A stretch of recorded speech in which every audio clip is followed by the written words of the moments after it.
پێغەمبەری خوا صلی الله علیه وسلم سەوەی ئێمە بەرامبەر بە کەسی هەژار و لادێیی بەرامبەر بە خەڵکی عەوام و عەشایر کەسێکی خاکی و سادە بوو. نەیدەوت ئەمە کابرایەکی عەشایرە، کابرایەکی لادێیە، کابرایەکی شوانە، تەواو هەرکو چۆن ئەمڕۆ هەندێک کەسێ بێ زینایە لەگەڵ ئەو کەسانە قسە بکە. پێغەمبەری خوا صلی الله علیه وسلم زۆر خاکی و سادە بوو بەرامبەر بە خەڵکێکی لادێیی. لە حەدیثێکی صحیح داهاتووە سەحابەیەک هەبوو ناوی زاهیری کوڕی حەرام بوو. زاهیر ڕەزای خوای لێ بێ. ئەم زاهیرە خەڵکی دێ بوو، گوندێک بوو لە دەروبەری مەدینە.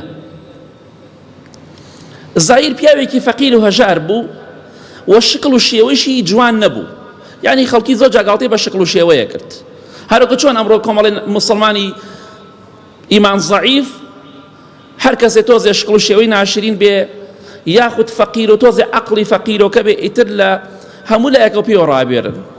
بەڵام ئەوە سیفەتی پێغەمبەری خوا نەبوو صلی الله علیه وسلم. زاهیر ڕەزای خوای پەروەردگاری لێ بێ خۆشەویستی خوا صلی الله علیه وسلم زۆری خۆشەویست. بەڵێ ڕۆژێکان چۆ ناو بازاڕ و پێغەمبەری خوا صلی الله علیه وسلم ئەمە خاکی و سادەییە. ئینسان ئەبێ ئاگاداری خۆی بێت. تەکەببوور ملی ئیبلیسی شکاند، بەڵام ئەمڕۆ خەڵکی شانازی پێوە دەکات. ئەوە کێشەکەیە. شانازی بە شتێک بکەی بۆ هۆکاری سەرشۆڕی و ڕسوایی ئیبلیس هەتا ڕۆژی قیامەت و لە قیامەتیشە. تۆ شانازی پێوە بکەیت و بە سیفەتی خۆتی بزانیت پەنا بەخوا، ئەوە زۆر خەتەرە. بەڵێ پێغەمبەری خوا صلی الله علیه وسلم زاهیری کوڕی حەرامی بینی لە بازاڕا بوو. پیاوێکی فەقیری هەژار هاتووە لە بازاڕ، هەندێک شتی کڕیوە لە لادێ لە گوندەکەی خۆیان هێناوێتی بۆی لە شار ساغی کاتەوە بیکاتە پارە. چۆن جاران باو باپیری ئێمە شتیان هێنا لە دەشتەوە لە گوندەوە بۆی لە شار بیفڕۆشن و هەنێ شتی پێ بکڕن. خەریکی مەعامەلە بوو، شتەکانی ئەفڕۆشت، لە پڕێ کاتێکی زانی یەکێک لە پشتەوە گرتی. ها چۆن کەسێک لە ئێمە سەحابەتەکان لەگەڵ کەسێکا چاوی ئەگرێ یاخود لە پشتەوە ئەیگرێ بۆی نەزانێ. زاهیری کوڕی حەرام ڕەزای خوا لێ بێ تەماشای کرد، پیاوێک گرتی لە پشتەوە بەتونی. وتی بەرم دە تۆ کێی؟ ئاوە لای کردەوە تەماشای کرد پێغەمبەری خوایە صلی الله علیه وسلم.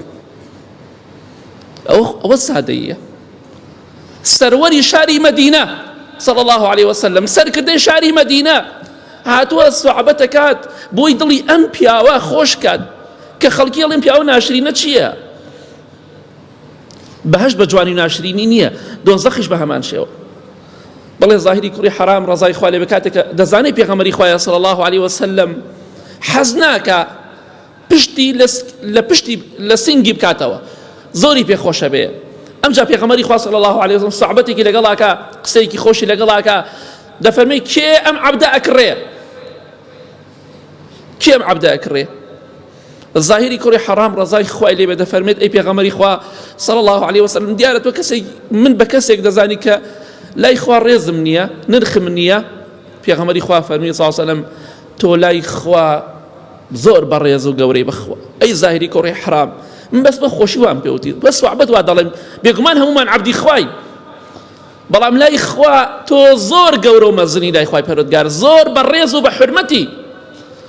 ئەوە سادەی پێغەمبەری خوا بۆ صلی الله علیه وسلم. دڵی پیاوێ خۆشەکە لادیەکە هاتۆ بۆ شاری مەدینە، دڵی لە خۆی دانەمێنێ بەڕێزترین و گەورەترین و مرۆڤی سەر زەوی صلی الله علیه وسلم سوحبەتی لەگەڵاکە و قسەی خۆشی لەگەڵاکە بۆی دڵ خۆش بێ.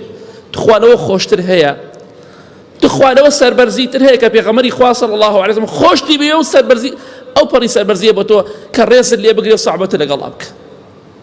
بۆیە پێغەمبەری خوا صلی الله علیه وسلم کەسێکی سادە و خاکی بوو. بۆیە خوای گەورە هەڵی بژارد تۆش ئەگەر شوێن کەوتووی ئەوی دەبێت سادە بی، خاکی بیت، تەواضوعتە بێ، خۆت بەکەم بزانیت. تۆ لای خوای گەورە زۆر گەورەی، ئەی زاهیر زۆر بەڕێزی، بێگومان بەلەوە.